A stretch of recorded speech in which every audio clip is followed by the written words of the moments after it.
ഈശോയിൽ സ്നേഹമുള്ളവരെ, പരിശുദ്ധാത്മാവിൻ്റെ 7 ദാനങ്ങൾ നമ്മുടെ ഓരോരുത്തരുടെയും ജീവിതത്തെ മാറ്റിമറിക്കുന്നതാണ്.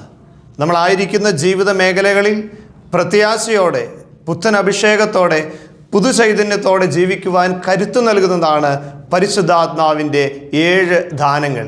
ഇന്നേ ദിനം യെശയ്യാ പ്രവാചകന്റെ പുസ്തകം 11-ാം അധ്യായം 2-3 തിരുവചനങ്ങളിലൂടെ പരിശുദ്ധാത്മാവിൻ്റെ ഈ ദാനങ്ങളെക്കുറിച്ചാണ് നാം ധ്യാനിക്കുന്നത്. കർത്താവിൻ്റെ ആത്മാവ് അവൻ്റെ മേൽ ആവസിക്കും, ജ്ഞാനത്തിൻ്റെയും വിവേകത്തിൻ്റെയും ആത്മാവ്, ഉപദേശത്തിൻ്റെയും ശക്തിയുടെയും ആത്മാവ്, അറിവിൻ്റെയും ദൈവഭക്തിയുടെയും ആത്മാവ്. അവൻ ദൈവഭക്തിയിൽ ആനന്ദം കൊള്ളും. പ്രിയമുള്ളവരെ, പരിശുദ്ധാത്മാവിൻ്റെ ദാനങ്ങൾ നമ്മുടെ ഓരോരുത്തരുടെയും ജീവിതത്തെ മാറ്റിമറിക്കുന്നത് എപ്രകാരമാണ്?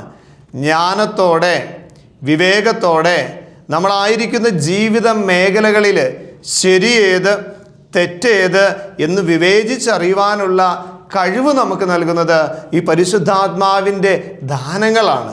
പരിശുദ്ധാത്മാവ് നമ്മളുടെ മനസ്സിൽ ഇപ്രകാരം ചില പ്രചോദനങ്ങൾ നൽകും. മോനെ മോളെ, ഇതാണ് ശരി, ഇങ്ങനെ ചെയ്യണം, ഇങ്ങനെ ചെയ്യരുത്. ചില തീരുമാനങ്ങൾ എടുക്കുവാൻ പരിശുദ്ധാത്മാവ് നമ്മളെ സഹായിക്കും. പരിശുദ്ധാത്മാവിൻ്റെ ദാനങ്ങളാൽ നിറയപ്പെട്ട ഒരു ജീവിതം, പ്രിയമുള്ളവരെ, ഇരട്ടി കരുത്തുള്ളതാണ്.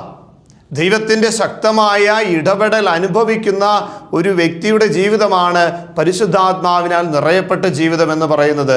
ജീവിതത്തെ അടിമുടി മാറ്റുന്ന ഈ പരിശുദ്ധാത്മ അഭിഷേക വചനത്തിൻ്റെ ശക്തിയാൽ നമ്മളെല്ലാവരും നിറയപ്പെടുവാനായിട്ട് നമുക്ക് പ്രത്യേകമായിട്ട് പ്രാർത്ഥിക്കാം. ഒരു നിമിഷം നമുക്ക് കരങ്ങളൊന്ന് ഹൃദയത്തോട് ചേർക്കാം, കണ്ണുകൾ അടയ്ക്കാം.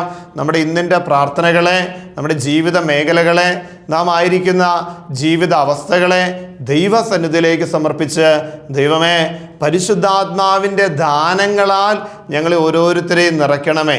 ഞങ്ങളായിരിക്കുന്ന ജീവിത മേഖലകളിൽ പ്രത്യാശയോടെ, അഭിഷേകത്തോടെ, പുത്തൻ ഉണർവോടെ വ്യാപരിക്കുവാൻ പരിശുദ്ധാത്മാവെ ഞങ്ങളെ ഓരോരുത്തരെയും സഹായിക്കണമേ, ശക്തിപ്പെടുത്തണമേ എന്ന് പ്രാർത്ഥിച്ച് ദിവ്യകാരുണ്യ ഈശോയുടെ ആശീർവാദം നമുക്ക് സ്വീകരിക്കാം.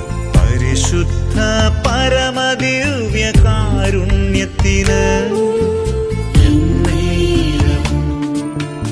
ആരാധനയും സ്തുതിയും പുകഴ്ചയും ഉണ്ടായിരിക്കട്ടെ.